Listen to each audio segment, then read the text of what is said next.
gars, y a plus de PQ. Je vais quand même pas me torcher avec des feuilles, hein.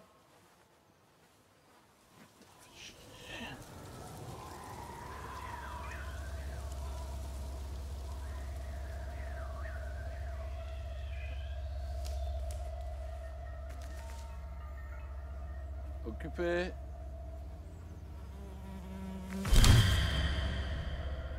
Marmotte.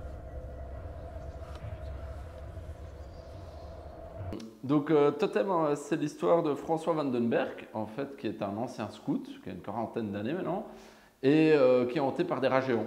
Du coup, vu que c'est un peu embêtant d'être hanté par des rats géants, il a été voir une psy, et la psy a fait le lien avec a fait le lien avec le scout qu'il a perdu dans la forêt 20 ans plus tôt.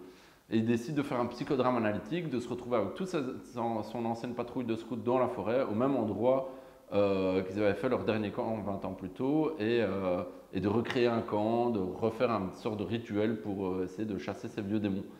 Et puis, tout ne se passe pas comme prévu, parce qu'au fond de la feuillée, donc qui est la toilette des scouts, ils vont découvrir un tunnel temporel, quoi. Donc, voilà. Et comme tous les films avec les voyages dans le temps, quand on voyage dans le temps, on fait des conneries et ils ne vont pas passer à côté.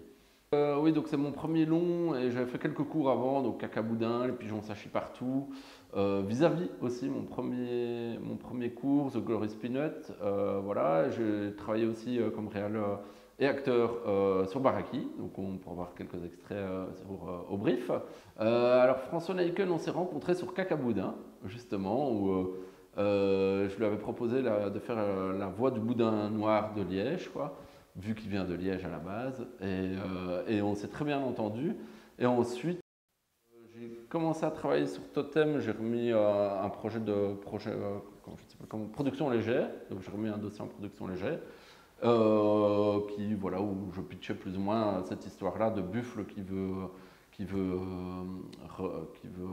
chasser ses vieux démons. Et ensuite, j'avais envie de travailler avec François en tant que comédien à la base. Et ensuite, assez vite, l'idée de le coécrire s'est installée. Non mais voilà, le travail de coécriture était super intéressant parce qu'on arrive chacun avec un univers, un style de comédie et des choses qu'on a envie chacun de raconter, donc de trouver un petit peu par l'intermédiaire du film un terrain commun pour que ce film raconte quelque chose, nous raconte quelque chose à nous deux déjà, et puis j'espère à ceux qui le regarderont. Et puis c'était aussi intéressant parce qu'il a un bon background en tant que comédien aussi, donc c'était chouette de pouvoir vraiment travailler sur les personnages ensemble. C'était où la dernière fois que vous avez vu Ludovic? Alors là,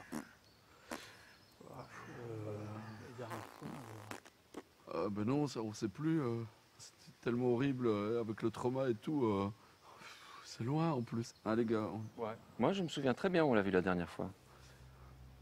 Si vous voulez qu'on fouille la merde, on va bien la fouiller. La merde.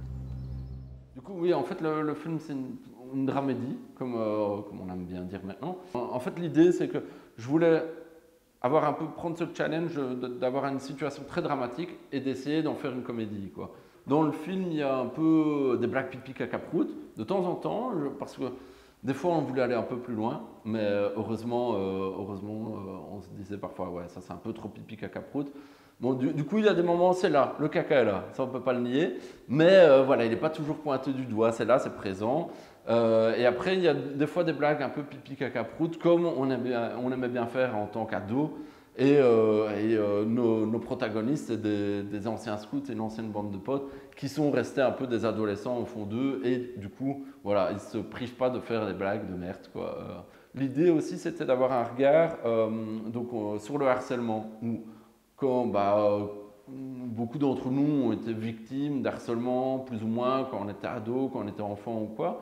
Et encore maintenant, même avec Internet et tout ça, c'est encore plus compliqué, j'ai l'impression, enfin plus compliqué, c'est un autre type d'harcèlement en tout cas.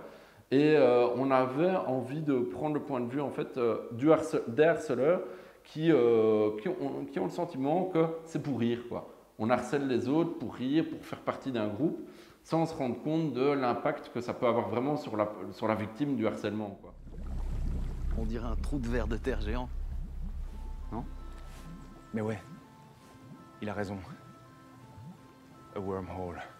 Un quoi? A wormhole. Un trou de verre en français. C'est un objet hypothétique qui relierait deux régions distinctes de l'espace-temps. Grossièrement, c'est un tunnel temporel. Ça voudrait dire que Buffle aurait voyagé dans le temps, qu'il aurait débarqué en 1998, et c'est là qu'il aurait retrouvé Ludovic.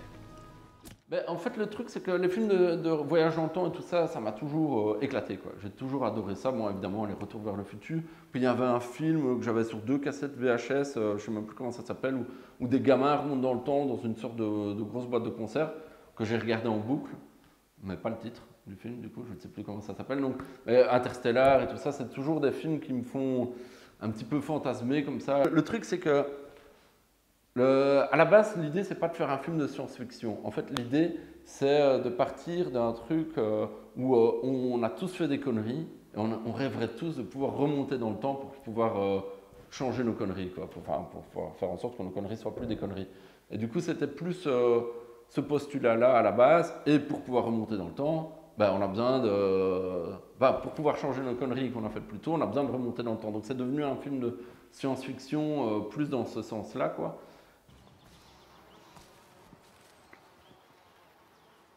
Ok. Allez, hop. C'est là. On a pissé la merde. C'est sa dernière épreuve de totémisation. On l'a plus jamais revu après. Disparu. Vous avez laissé Ludovic dans vos excréments.